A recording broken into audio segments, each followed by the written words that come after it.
عليكم ورحمة الله وبركاته walaalayaal subax wanaagsan maalin wanaagsan maanta waxaan rabnaa maalinteena labaad waaye akoonkii shalay ayaan rabnaa intii shalay in la eg ama ka daba dhow inaan ku tarno sidii shalay targetkeena 100 ayaan ka dhiganaynaa stop loss keenana waa 4 loss streak oo isku xigsama insha Allah maanta waxaan rajaynayaa inaan waqti kooban sidii shalay oo kale ugu baxo sidoo kale waqti badan waan trade garay karnaa lacag badanna waan raadi karnaa laakiin riskiga akoonka mar walba laga fikiraa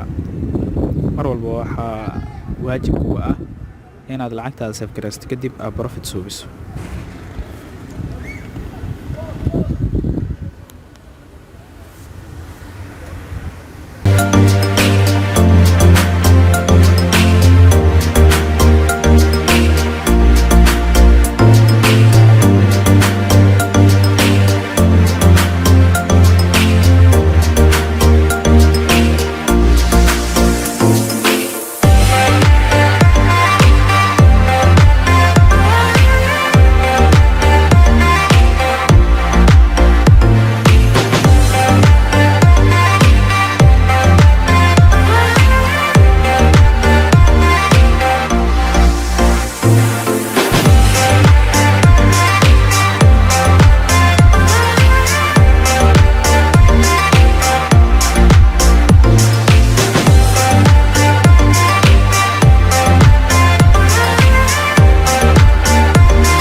ما شاء الله sida u jeedaanba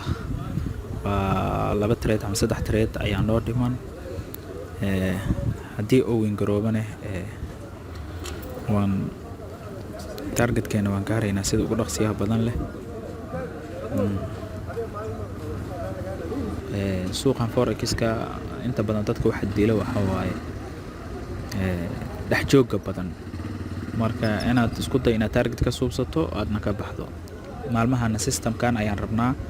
in sida uu u shaqeynayo aan idin fahansiino hadaan nahay bahda Soomaali binary bots marka insha Allah cidi daneynayso WhatsApp number Gmail ama phone call inta waa ka helaysaan description-ka mahadsanidin